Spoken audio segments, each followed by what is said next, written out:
कैसे जियो कि जिंदगी कहे कि जिंदगी कैसे जिए, क्योंकि इंसान को हर एक चीज परमात्मा देता है, उससे मांगो वो सब कुछ देता है, वो सब कुछ देता है। आधे उससे मांगो वो सब कुछ देता है। दे दिया। कहा? गाय का मांस। हल्ला बोल, हर हर महादेव।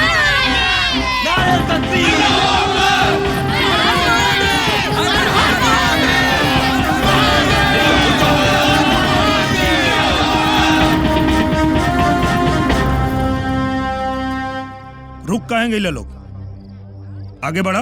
पागल हो गई बड़ा, अपना लोगन के कैसे काटी? अरे काट दे अग्नि के, यह सब मजार पे सूअर के मटन फेंकले रहे। मंदिर में गाय के मांस, गाय माई की क्रिया, आगे बढ़ा लो। हल्ला बोल।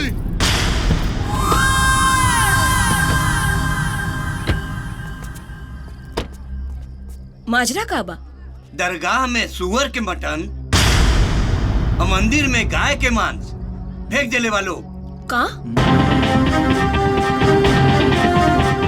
कहाँ बा? हे दे। अरे अरे तो स्पॉन्ज बा, देखा? अरे ये तो नकली है, स्पंज है। अरे बतावा, नकली में ही हाल है तो असली रह तब क्या करता लोगन? बोला। सुना, सबके बता दो। मैडम का कहना ही है कि अब ये गांव का बंटवारा हो जाएगा। काहे से कि रोज रोज लड़ाई झगड़ा से अच्छा बा कि बंटवारा हो जाए। हाँ, बंटवारा हो जाए ना? हो जाए, हो जाए, हो जाए, हो जाए, हो जाए। ना होई बंटवारा। कहीं हो गई तब? तोहार थप्पड़ और हमार गाल। और कहीं ना भइल तब? तो तोड़ थप्पड़ और मैडम का गाल। Shut up. अब तो बंटवारा हो के रही। हाँ, अब होई बंटवारा। नियम कुर्सी पे बैठे वाला आदमी बनावेला, सड़क पर खड़ा होके वाला ना। सड़क पे खड़ा आदमी के कंधा पे चढ़ के ही कुर्सी पे बैठा लोग। कहीं कंधा से झटक देलस तो नीचे आवे में टाइम ना लगी। नीचे ऊपर के खेल खेल के ही राजा बन के कुर्सी पे बैठल बानी। बंटवारा होई त होई। ठीक बा, तब कर ला लोग खुशी से बंटवारा, लेकिन एक बात सोच के। दोनों बस्ती के बाजार हिंदू बस्ती में बा और लइकन के स्कूल मुस्लिम मोहल्ला में। दिन भर में 5 बार झगड़ा तय बा। अब बतावा लो, करवा लो बंटवारा। ना हो, ना हो, ना हो, ना हो, ना हो, ना हो।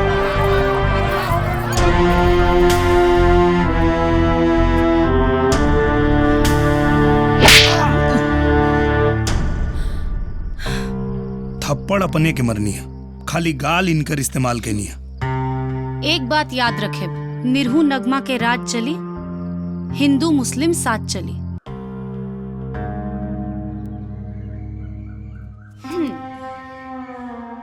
दीवानी भैली नगमा निरहुआ के प्यार में। एकदम सही।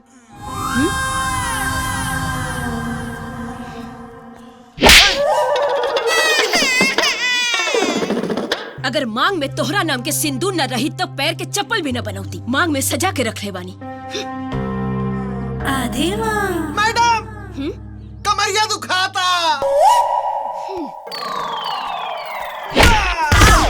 आदमी हमार और नाच गा निरहुआ ला। जाए दी, माफ कर दी। माफ कर दी? माफ कर देम तो दाढ़ी के रंग बदल जाए। खिचाव से रंगवा ली है मुल्ला जी। आवाज ना, वरना हम अपने के ऐसन रंगे कि खुद के चेहरा देख के डर जाइबो। निरहुआ हमरा खेल के खराब कैले बा, तब फिर ओकर प्यार के कैसे मिले दे? ओकरे लिए का करे पड़ी? पंडित जी, जुमन, मास्टरनी ओकर बेटा अरुणवा के बुलाओ। निरहुआ नगमा के प्यार के अर्थी उठावे में कम से कम ओके 4 कंधा चाहिए। नगमा, फैसला की घड़ी आ गई बा। पूछी मत, फैसला करी। कुछ सवाल मन में अटकता।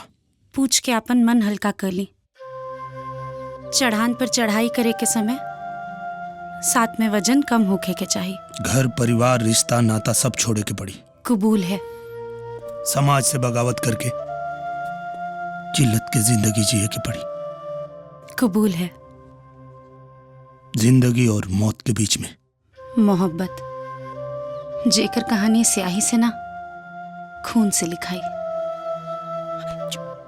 ना हिंदू ना मुसलमान, मोहब्बत करे वाला सिर्फ और सिर्फ इंसान।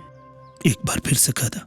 कबूल है, कबूल है, कबूल है।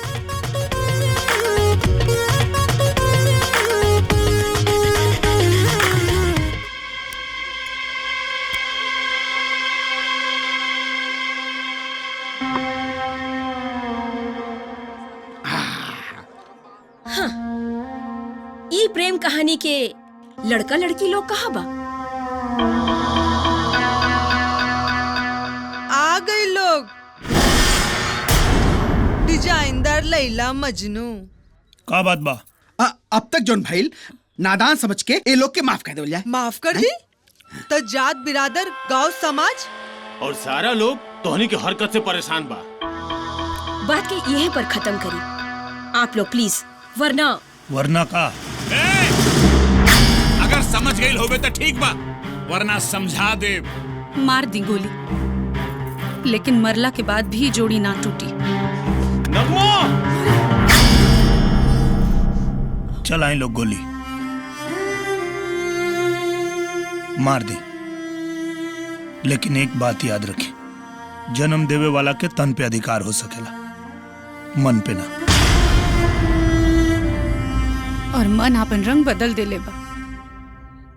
अब एके ना हरा ना गेरुआ, सब कुछ सतरंगी लौकता। एक मिनट रुक जाइए रउआ लोग। पंडित जी, राउर हाथ से आशीर्वाद बहुत अच्छा लगेला। रउआ के हाथे में बंदूक एकदम निक निक लागत। और जो मन मिया, जब रउआ मजार पर फूल बेचे नी ना, बहुत बढ़िया लागे नी। आपका बुझता नहीं कहीं बंदूक ले ले बानी तो आपका साई लगता नहीं। अरे ना, तोरा के बीच में बोले के कहला है? हमार जमीर जवन तोहनी के जमीर से कहीं ज्यादा अच्छा बा। ठीक बा पंडित जी, रउआ खातिर आपका बेटा और जुम्मन मिया, रउआ खातिर आपका बेटी आज से मर गई ले। आज से ही हमार बेटा पतो। और अगर अब केहू के एतराज भइल तो हम अपन वो रूप दिखाए कि जमीर के साथ साथ जमीन भी थर्रा।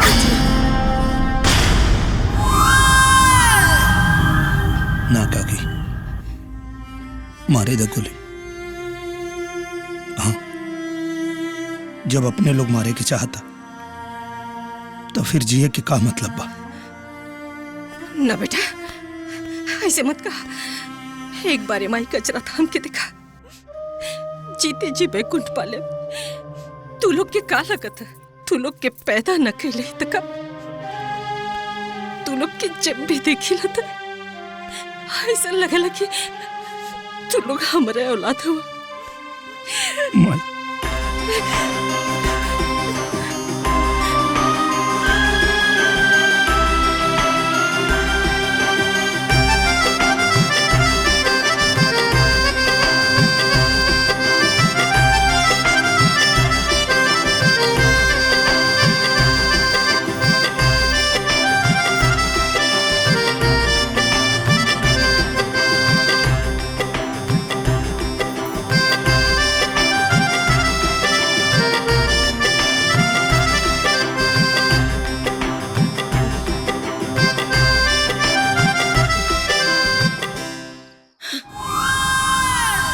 थप्पड़ ओ गाल पे ना,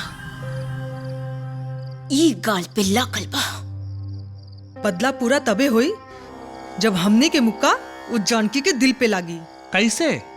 नारायण बाबू माता के भक्त हवे, वो भी इतना बड़का कि मुते भी जाला ना तो माता से आज्ञा लेके। हमरा भी कब्जियत के प्रॉब्लम बा, ओकर कोनो उपाय बताई।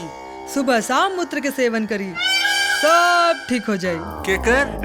गौ माता के अमृत होला अमृत। माता बिना बदला के हमारी ई दिल जल रहल बा।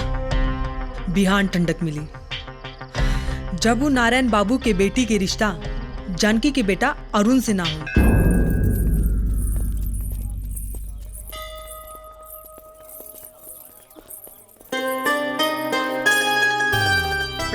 नमस्ते। नमस्ते नमस्ते। करण बाबू और देव बाबू ने खेल लोकत लोग। सेना के नौकरी का हालचाल तो जनते बनी भाई साहब, छुट्टी ना मिलल। बाकी दिन ऐसा रखब ब्याह का कि उहो लोग ब्याह में शामिल हो सके। अब दिन तारीख तो पंडित जी के मर्जी से हुई ना, बाकी आधे माई के आदेश के बिना शादी के तारीख संभव नहीं खे। बस पंडित जी और आधे माँ नाराज ना होके। बेटा नालायक निकलल बा, बाप ना। 5वां महीना में नीमन दिन बा। दिन तो ठीक बा, बाकी बियाह हो या निकाह। मुंह बोला बेटा बहू के अपनैला से धर्म ना बदल जाला। भाई साहब धर्म बदल जाई चली, बाकी बेटा पतोह के बदले के बारे में मत सोचो। इतना गर्व बा तो एक नियम हिंदू के करके दिखा दिस।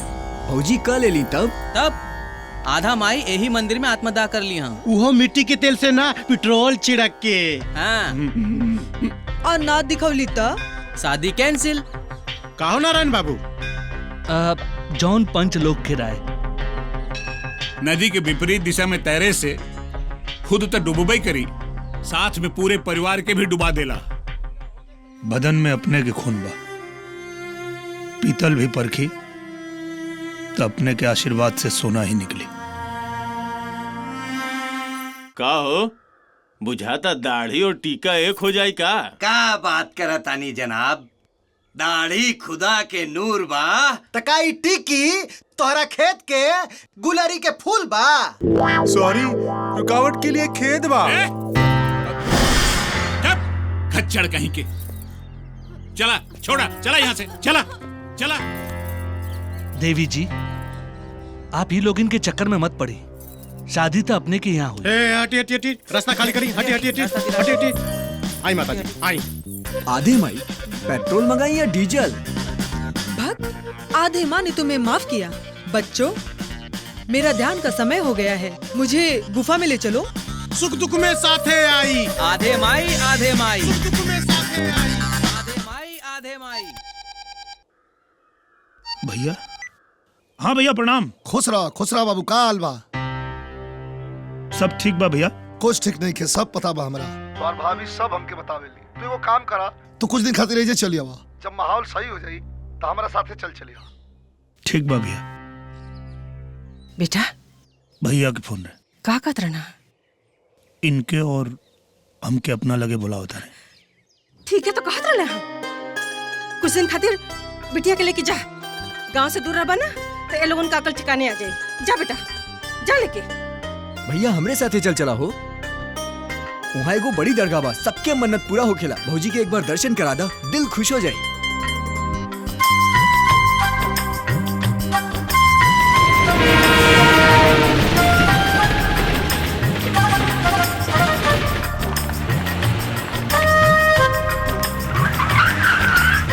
प्रणाम भैया। खुश रहा जिया लोग।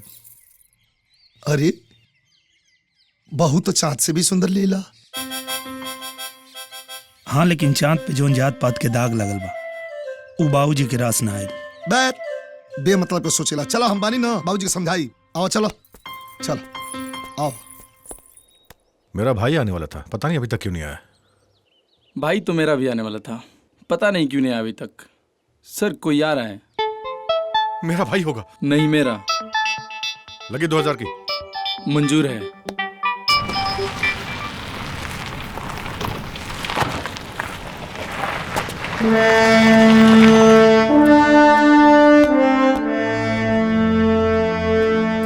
खुश रह। घर में सब ठीक बानू? जी। अपना बिया के दिन निकलवा लेला, संध्या खातिर लड़का देखा लगी ना? हाँ भैया, हमार तो ब्याह के दिन उतर गए। बाकी संध्या कहतिया कि वो तोहरा पसंद के लड़का से ब्याह करी। और भाभी कहली हिया कि छुट्टी मिले तो घरवा चल जा, बाल बाल पाका था तोहार। और माई? माई कहली है कि लड़का के गले लगा के होकर पीठ थपथपा दिया। बस ठीक बा जी, जाके देव से मिल ला।